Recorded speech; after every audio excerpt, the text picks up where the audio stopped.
সুপ্রিয় শিক্ষার্থীবৃন্দ, তোমরা সবাই কেমন আছো? আশা করি আল্লাহর রহমতে অনেক ভালো আছো।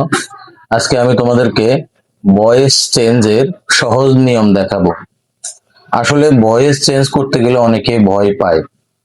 ভয়েস চেঞ্জ আমি আজকে তোমাদের ভয়েস চেঞ্জ করাবো না, আমি তোমাদের আজকে ভয় চেঞ্জ করাবো। ভয়েস চেঞ্জ, তো আজকে ভয়েস চেঞ্জ যেটা হবে সেটা হচ্ছে অ্যাক্টিভ থেকে প্যাসিভ। পরবর্তীতে দেখাবো কিভাবে প্যাসিভ থেকে অ্যাক্টিভ করা যায়।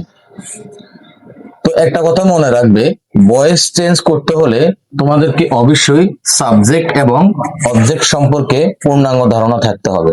কিভাবে? আয়ের অবজেক্ট হচ্ছে মি, উইর অবজেক্ট আস, ইউর অবজেক্ট ইউ, হির object him, she her, it they them, Karim Karim, অর্থাৎ যে কোনো নামের অবজেক্টই হবে, যে কোনো নাম। শিক্ষার্থীবৃন্দ, ভয়েস চেঞ্জ করতে হলে আরো একটি বিষয় খেয়াল করতে হবে, সেটা হচ্ছে মূল ভার্বের তিনটি ফর্মের দিকে। আমরা জানি ভার্বের তিনটি ফর্ম রয়েছে, সেটা হচ্ছে প্রেজেন্ট ফর্ম, পাস্ট ফর্ম এবং পাস্ট পার্টিসিপল ফর্ম। তো আমি সংক্ষেপে সেটাকে ভার্ব 1, ভার্ব 2, ভার্ব 3, অর্থাৎ প্রেজেন্ট ফর্ম, পাস্ট ফর্ম এবং পাস্ট পার্টিসিপলকে আমি সংক্ষেপ আকারে দেখিয়েছি। সেখানে আমি কয়েকটি ভার্ব দিয়েছি, সেগুলো একটু বলে রাখছি। সেটা হচ্ছে, এখানে আমি অল্প কিছু ভার্ব দিয়েছি, সেগুলো আমি তোমাদেরকে জানিয়ে দিচ্ছি। সেটা হচ্ছে সি, স, সিন। সি অর্থ দেখা, স অর্থ দেখেছে, এবং সিন হ্যাভ সিন, মানে কোনো কাজ এইমাত্র হলে সেখানে হ্যাভ, হ্যাজ, হ্যাড ব্যবহার করে আমরা ভার্বের 3 নাম্বার ফর্ম সাধারণত ব্যবহার করি। তবে অ্যাক্টিভ ভয়েস থেকে প্যাসিভ ভয়েসে হ্যাভ, হ্যাজ ব্যবহৃত হবে না, সেখানে ভার্বের 3 নাম্বার ফর্ম ব্যবহৃত হবে। আমি বলে রাখছি এখানে, এই যে ভয়েস চেঞ্জ মানে মূল ভার্বের B3 হবে, অর্থাৎ ভয়েস চেঞ্জ করতে হলে আমাদেরকে ভার্বের 3 নম্বর ফর্ম সবসময় ব্যবহার করতে হবে। একে থাকলেও 3 করে ফেলবো, 2 এ থাকলেও সেটাকে 3 করে ফেলবো।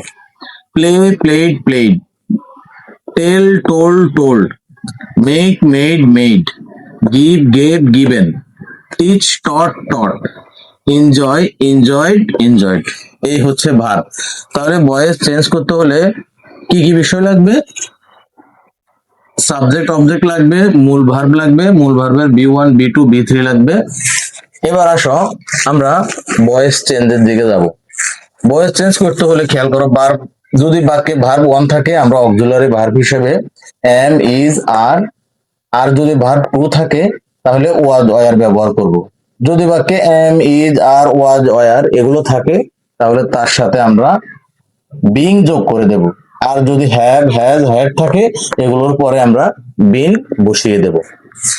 তো ঠিক আছে, আমরা এখন খেয়াল করি ভয়েস চেঞ্জ করতে হলে আমাদেরকে খেয়াল করতে হবে বাক্যে অবজেক্ট আছে কিনা। অবজেক্ট ছাড়া ভয়েস চেঞ্জ করা সম্ভব নয়। এখন খেয়াল করো, আই সি, আমি দেখি। আমি কি দেখি? A bird. শিক্ষার্থীবৃন্দ খেয়াল করো, কি এবং কাকে দ্বারা প্রশ্ন করতে হবে। আমি এখানে লিখে রেখেছি কি এবং কাকে। ভয়েস চেঞ্জ করতে হলে কি এবং কাকে দ্বারা প্রশ্ন করতে হয়। আই সি, আমি দেখি। কি দেখি? A bird. তাহলে অবজেক্ট পেয়ে গেলাম এ বার্ড। এখানে অবজেক্ট কোনটা? অবজেক্ট হচ্ছে এ বার্ড, এই যে এ বার্ড। এখন আমরা এ বার্ড অবজেক্টকে আমরা এখানে সাবজেক্ট করে ফেললাম, অবজেক্টকে সাবজেক্ট করতে হবে। এরপরে ভার্ব 1 থাকলে, যদি ভার্ব 1 থাকে am, is, are, তো তোমরা বলো এ বার্ড, এটা থার্ড পারসন সিঙ্গুলার নাম্বার, এই জন্য ব্যবহার করব কি? is। এবার ভার্বের 3 নাম্বার ফর্ম ব্যবহার করব। এখানে সেন্টেন্সে যে ভার্ব দেওয়া থাকবে তার 3 নাম্বার ফর্ম। তো সি এর 3 নাম্বার ফর্ম কি? Seen, seen. এরপরে বাই যোগে সাবজেক্টকে অবজেক্ট করতে হবে, এই যে বাই দিয়ে দিলাম। এরপরে এই সাবজেক্টকে অবজেক্ট করে ফেললাম। আয়ের অবজেক্ট কি? মি। এই যে এখানে দেওয়া আছে আয়ের অবজেক্ট হচ্ছে মি। এই হচ্ছে প্রথম সেন্টেন্স। দ্বিতীয় sentence, we played cricket in the field. তাহলে উই প্লেড, আমরা খেলেছি। কি খেলেছি? ক্রিকেট। এই যে ক্রিকেট, এই অবজেক্ট পেয়ে গেলাম। কি দ্বারা প্রশ্ন করেছে? যে কি, কি দ্বারা প্রশ্ন করলে অবজেক্ট পাওয়া যায়, এজন্য এখানে হবে আমরা খেলেছি। কি খেলেছি? ক্রিকেট। এই ক্রিকেটটা হচ্ছে বাক্যের অবজেক্ট। প্রেপোজিশন দিয়ে যা রয়েছে তা হচ্ছে আদার ওয়ার্ড। তাহলে এই অবজেক্টকে আমরা সাবজেক্ট করে ফেললাম। এটা ভার্ব 1 এ না 2 এ? এটা 2 এ। অধিকাংশ ভার্বের 2 নম্বর ফর্ম চেনার উপায় আছে, তার শেষে ডি অথবা ইডি অথবা টি থাকে। ডি অথবা ইডি অথবা টি এরকম থাকে। এই যে এখানে ইডি রয়েছে, তাহলে এটা অবশ্যই ভার্বের 2 নাম্বার ফর্ম। এখন বলতে পারেন যে ভার্বের 2 নাম্বার ফর্ম এবং 3 নাম্বার ফর্ম তো একই। শিক্ষার্থীবৃন্দ খেয়াল রাখতে হবে, প্যাসিভ ভয়েসে ভার্বের 3 নম্বর ফর্মের ব্যবহার এখানে নেই, অর্থাৎ সেন্টেন্সে ভার্বের 3 নম্বর ফর্ম থাকে না, থাকে 2 নম্বর ফর্ম হিসেবে। এজন্য এটাকে আমরা 2 এ ধরে রাখবো সবসময়। এজন্য ওয়াজ ব্যবহার করেছি। এবার ভার্বের 3 নম্বর ফর্ম, এই যে প্যাসিভ ভয়েস মানে ভার্বের 3 নম্বর ফর্ম, তাহলে প্লেড এর 3 নম্বর ফর্ম প্লেড। এরপরে আদার ওয়ার্ড বসাই দিয়ে বাই যোগে সাবজেক্টকে অবজেক্ট করতে হবে। সাবজেক্টকে অবজেক্ট করা এটা হচ্ছে একেবারে শেষ কথা, এজন্য আমরা বাই যোগে সাবজেক্টকে অবজেক্ট করলাম। 3 number sentence, he gives me a pen to write, সে আমাকে লিখতে একটি কলম দেয়। He gives me a pen, সে আমাকে একটি কলম দেয়, টু রাইট লিখতে। তাহলে এখানে হি গিভস সে দেয়, কি দেয়? এ পেন একটি কলম। কাকে দেয়? মি আমাকে। তাহলে সেন্টেন্সে ডাবল অবজেক্ট থাকে। এই হচ্ছে একটি ব্যক্তিবাচক অবজেক্ট এবং এই হচ্ছে একটি বস্তুবাচক অবজেক্ট। আমাদেরকে ভয়েস চেঞ্জ করার ক্ষেত্রে ব্যক্তিবাচক অবজেক্টটাকে আগে সাবজেক্ট করতে হবে, আই। এখন খেয়াল করো, এটা ভার্ব একে, এই যে গিভ ভার্ব একে, এখানে গিভ লেখা আছে, এই যে গিভ, এটা হচ্ছে ভার্ব একে। একের জন্য কি ব্যবহার করতে হবে আমরা? অবশ্যই এম ইজ আর। তো আয়ের সাথে কি হবে? এম হবে। এরপরে ভার্বের 3 নাম্বার ফর্ম, গিভের 3 নাম্বার ফর্ম কি? গিভেন। তাহলে গিভেন কি? এ পেন, এরপরে বাকি অবজেক্টটা, এরপরে আদার ওয়ার্ড টু রাইট, এরপরে বাই যোগে সাবজেক্টকে অবজেক্ট করতে হবে।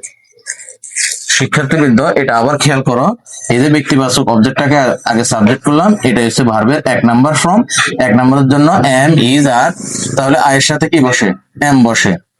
এরপর ভার্বের 3 নাম্বার ফর্ম গিভেন, এরপরে হচ্ছে দ্বিতীয় অবজেক্ট, এরপরে হচ্ছে বাকি অংশ টু রাইট, এবং বাই যোগে সাবজেক্টকে অবজেক্ট করে দিলাম। উই ফাউন্ড দেম, আমরা তাদেরকে পেয়েছি। এই যে উই ফাউন্ড, আমরা পেয়েছি কাদেরকে? কাকে বা কাদেরকে? তাহলে অনেককে বোঝানো হয়েছে, দেম তাদের। এই দেমের সাবজেক্ট হচ্ছে দে। এখন এটা হচ্ছে verb two, find found found, এটা ভার্ব টু। ভার্ব টু এর জন্য অবশ্যই কি? এই যে ওয়াজ ওয়ার। তো সাবজেক্ট যদি ফ্লুরাল হয়, ভার্বও ফ্লুরাল হবে, ওয়ার হচ্ছে প্লুরাল, এজন্য আমরা ওয়ার ব্যবহার করেছি। এবং ফাউন্ডের 3 নাম্বার ফর্ম ফাউন্ড, এরপরে বাকি অংশ এট দা কর্নার অফ শপ, ওই আগের মতোই বাই যোগে সাবজেক্টকে অবজেক্ট করে দিতে হবে। এরপরে 4 number, I am teaching English. এবার কিন্তু বাক্যের মধ্যে অক্সিলারি ভার্ব আছে, এতক্ষণ অক্সিলারি ভার্ব ছিল না, আমরা অক্সিলারি ভার্ব ব্যবহার করেছি, এই যে ইজ ব্যবহার করেছি, ওয়াজ ব্যবহার করেছি, এরপরে এম ব্যবহার করেছি, ওয়ার ব্যবহার করেছি, কিন্তু এবার সেন্টেন্সের মধ্যে অলরেডি অক্সিলারি ভার্ব রয়েছে, যেমন এম রয়েছে, ওয়াজ রয়েছে। তো আমরা এগুলো পরিবর্তন করা শিখবো। আই এম টিচিং, আমি শিক্ষা দিচ্ছি। কি শিক্ষা দিচ্ছি? ইংলিশ। এই যে কি দিয়ে প্রশ্ন করার কারণে ইংলিশ বের হয়েছে। এবার আমি এখানে লিখে দেব ইংলিশ, অবজেক্টকে সাবজেক্ট করে ফেললাম। এবার তো ইংলিশের সাথে ইংলিশ থার্ড পারসন, এই জন্য ইজ হবে, কারণ টিচ ভার্ব ওয়ানে, এই যে টিচ হচ্ছে ভার্ব ওয়ানে, এই জন্য এম ইজ আর, অবশ্যই এই তিনটার মধ্যে থেকে একটা নিতে হবে। তো ইংলিশের সাথে কি বসে? ইজ। এরপরে অতিরিক্ত একটা বিং যোগ করতে হবে। এই যে বাকি যদি am is are was were থাকে, তাহলে এগুলোর সাথে অতিরিক্ত একটা বিং যোগ করতে হবে। আমরা বিং যোগ করে দিলাম। এরপরে ভার্বের 3 নাম্বার ফর্ম, টিচের 3 নাম্বার ফর্ম কি? টট। এই যে টিচ টট টট, 2 এ যা 3 হতা, বাই যোগে সাবজেক্ট, আই এর অবজেক্ট হচ্ছে মি, সেটা আগের মতোই।